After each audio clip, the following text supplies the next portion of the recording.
Close your eyes for a moment. It is past midnight on the southern plains of North America. There are no walls around you, no locked doors, no electric lights cutting through the dark. Just you, the open grass stretching endlessly in every direction, and a sky so vast it feels like the earth forgot to stop. And somewhere out there, a wolf begins to howl. Most people, hearing that sound in the dark, would feel their pulse quicken. Their breath would shorten. Every instinct shaped by millions of years of human evolution would fire at once. Something is out there. Something is hunting. But the man sleeping on the open prairie does not stir. Not because he cannot hear it, because he understands exactly what it means. For more than 150 years, the Comanche controlled a territory larger than most European countries. They called it the Comancheria, roughly 250,000 square miles of open grassland, canyon country, and high desert, stretching from the Arkansas River in Kansas, south deep into northern Mexico, covering most of present-day Texas, half of New Mexico, cutting through Oklahoma and Colorado. At its peak, this was not just land. It was a kingdom without walls, a fortress without gates, an empire held together not by stone or steel, but by something far more difficult to destroy. The threats inside that kingdom were real, and they were constant. Great Plains wolves, some weighing over 100 pounds, roamed in enormous numbers, bold enough to walk into camps, push through tent openings, approach sleeping humans without hesitation. Rival war parties moved through the same darkness.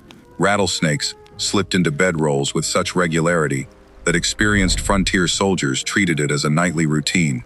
The U.S. Army spent 4 decades trying to remove the Comanche from this land. 4 decades.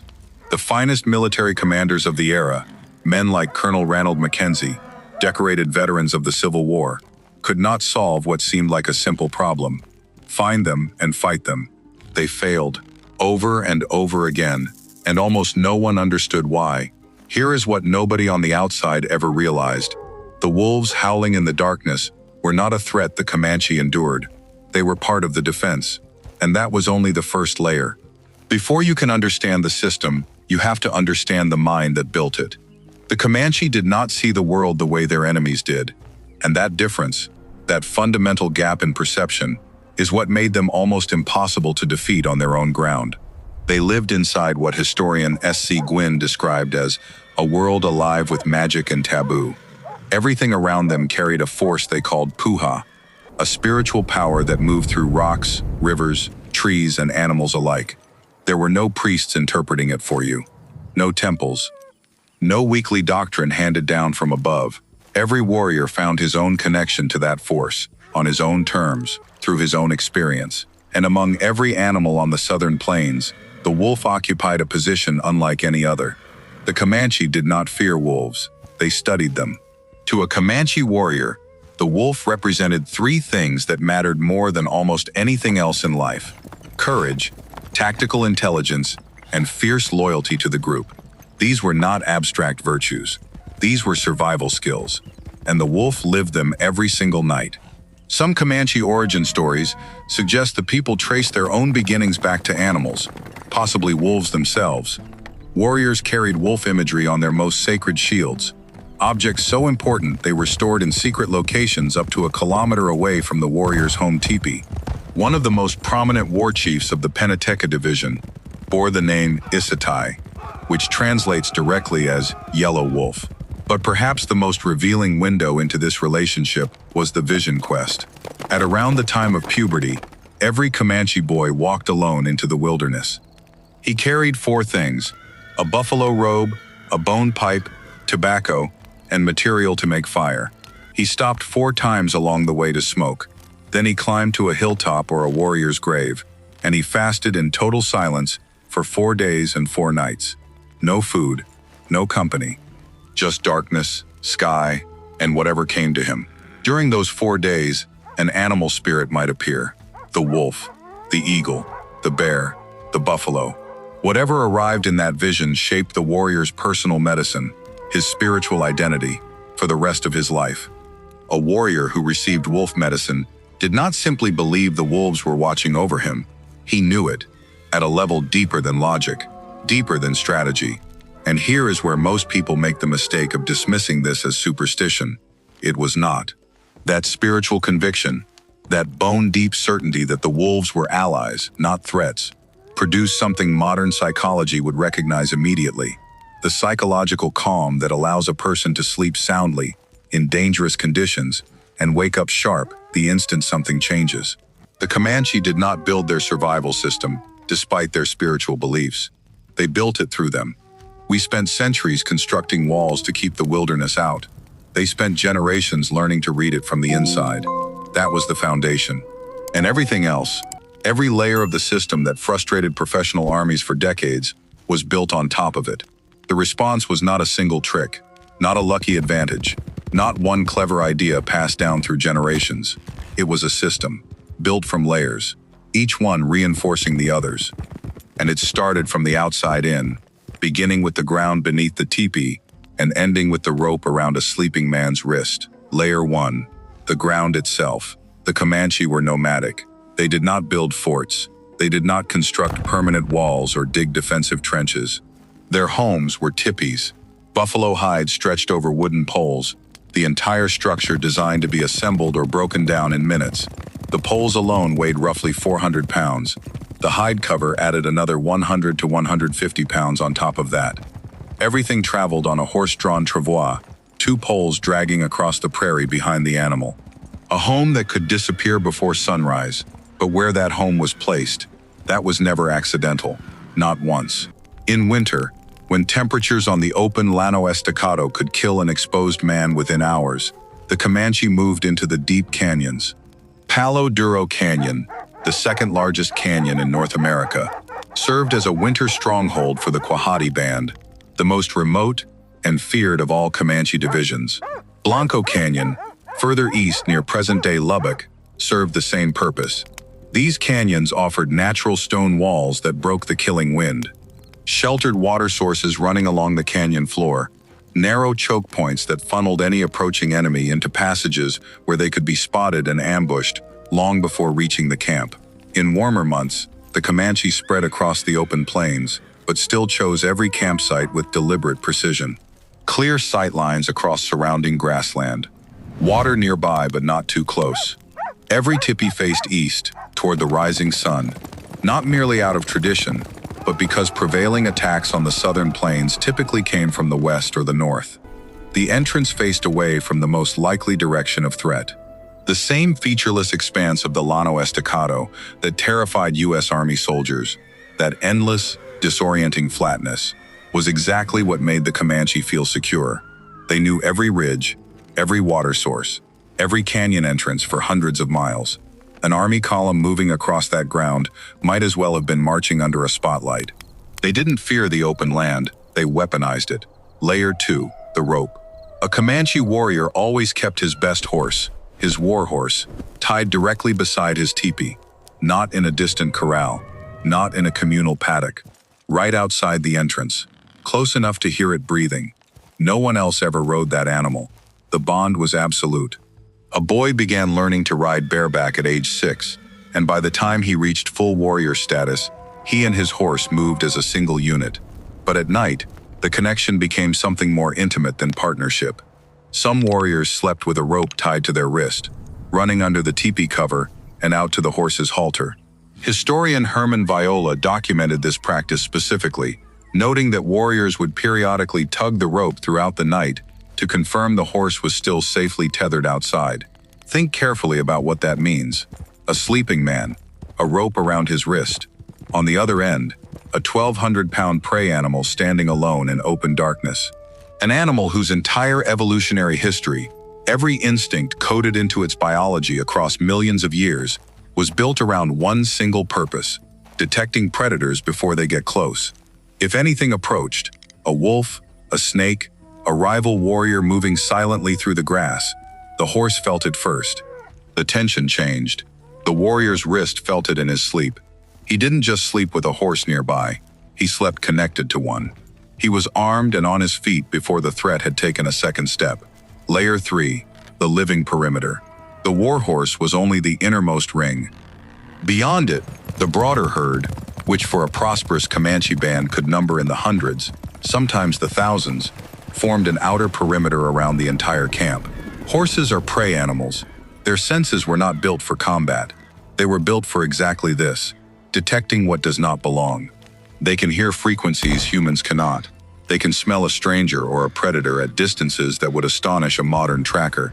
When frightened, their instinct is to bunch together, face the threat, stamp, snort, behavior visible and audible from a considerable distance even on a moonless night.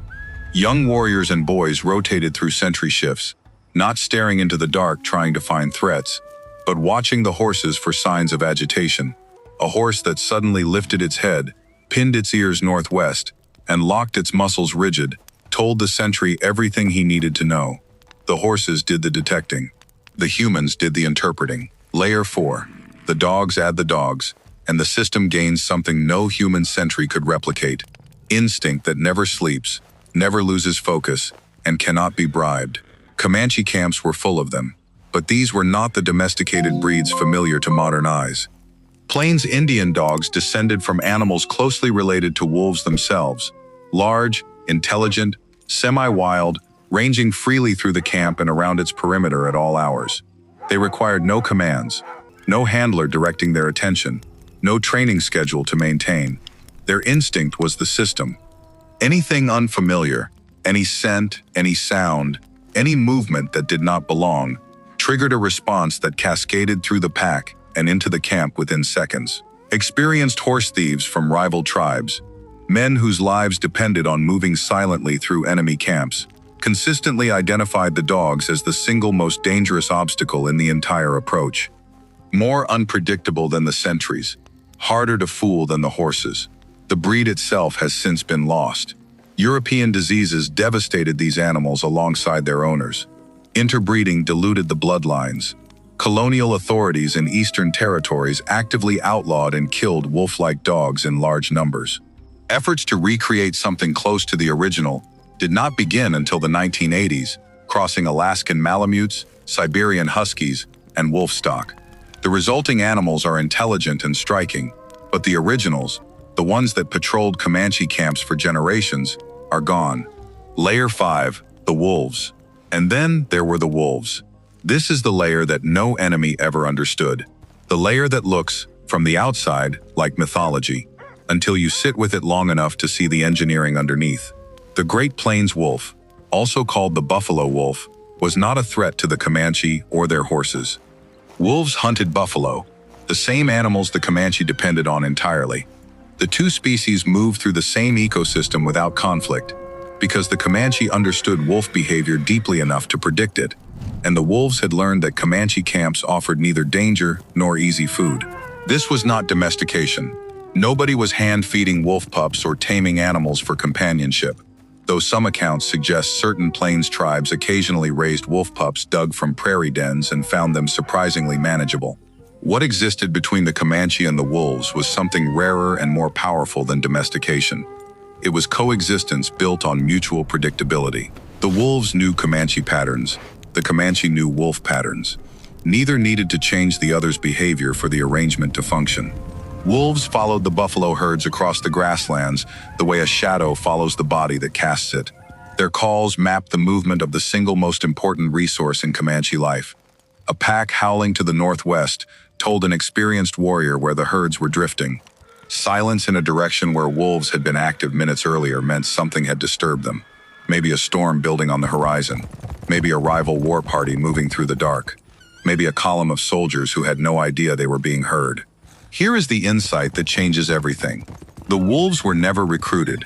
They were read.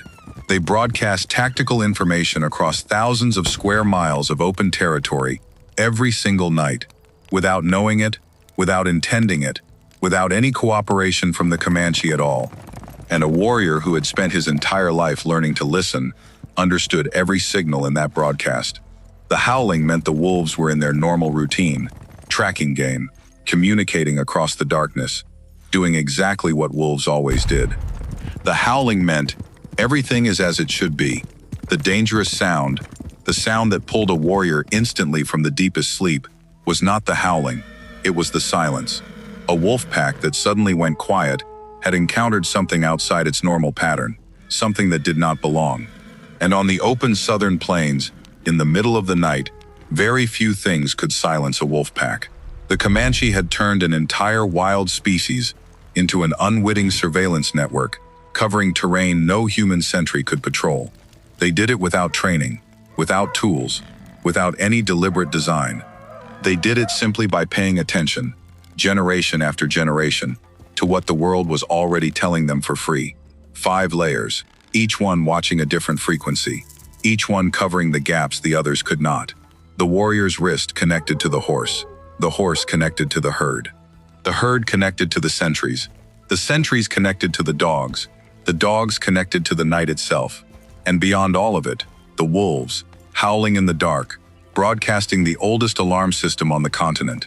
To anyone who did not know how to listen, it was just noise. To a Comanche warrior half asleep on the open plains, it was the sound of safety. All of this sounds elegant in theory, but theories do not survive contact with professional soldiers, seasoned scouts, and men whose entire careers were built around finding and destroying exactly this kind of enemy. So let the record speak. By 1871, Colonel Ranald Mackenzie was considered one of the most capable field commanders the United States Army had produced. He was not a careless man. He was not an arrogant one. He had fought through the Civil War, earned the respect of Ulysses S. Grant himself, and arrived on the southern plains with a clear mission: locate the Comanche, engage them, and end their dominance of the Llano Estacado once and for all. He brought the 4th Cavalry, experienced men, disciplined soldiers. It was not enough.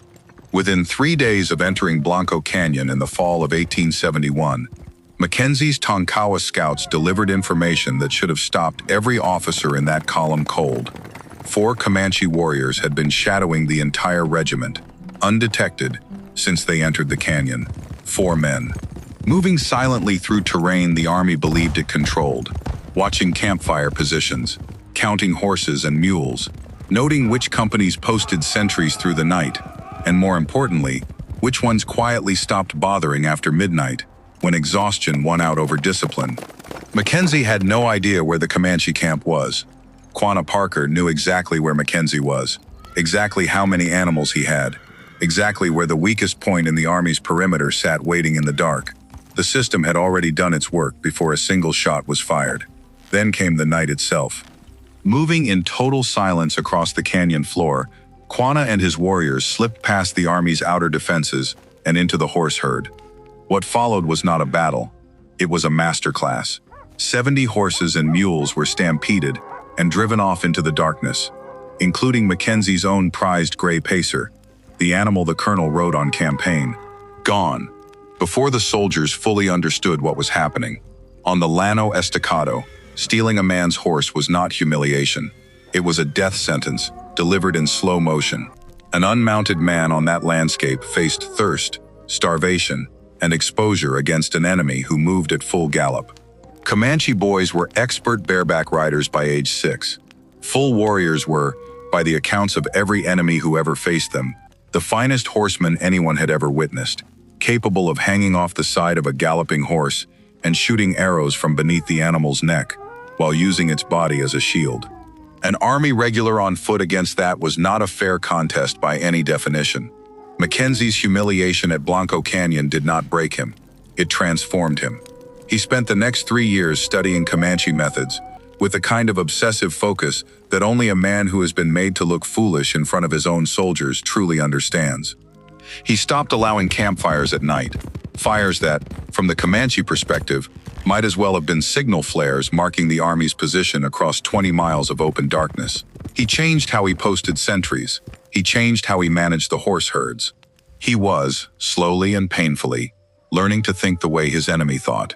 But there was one thing he could not replicate. One thing no Army order, no training manual, no chain of command could manufacture. He could not teach his soldiers to read the land the way the Comanche read it. The knowledge was not written down anywhere. It lived in the bodies of people who had grown up inside that landscape, who had spent their entire lives learning what the wolves were saying, what the horses were feeling, what the silence meant at 2 in the morning, when everything that should have been howling suddenly was not. You cannot learn that in 3 years. You cannot learn that in a lifetime, unless that lifetime began on the open plains. And so the question that haunted Mackenzie, The question every frustrated commander on the southern frontier was asking by the early 1870s was not how do we fight them? It was something colder, something that said more about the men asking it than they perhaps intended. If we cannot beat the system, how do we destroy what the system runs on? The answer came on September 28, 1874. Not through superior tactics, not through better soldiers or smarter commanders, not through any breakthrough in military strategy that history books would later celebrate. It came through annihilation. Mackenzie's Tonkawa scouts, members of a tribe the Comanche had nearly exterminated, men carrying years of accumulated grief and rage that no military commission could fully measure, led the 4th Cavalry down a narrow trail into the depths of Palo Duro Canyon before dawn. The combined Comanche and Kiowa camp below had no warning. One of the very few moments in recorded history when an outside force successfully penetrated every layer of the Comanche security system simultaneously. The warriors fought back. Most of the people escaped up the canyon walls and onto the plains above. Casualties on both sides were, by the standards of frontier warfare, relatively light. But Mackenzie had finally understood something. You did not need to kill the people. You needed to kill what kept them alive. He captured between 1,500 and 2,000 horses and mules on the canyon floor. Then he gave the order. Over 1,100 animals were slaughtered where they stood. Not in battle, not in pursuit, simply killed, methodically, deliberately, until the canyon floor was covered in a silence heavier than anything the wolves had ever produced. The carcasses left in massive heaps beneath the high plains sun. A message written not in words but in the scale of what had been taken away. Without horses, the Comanche could not hunt buffalo.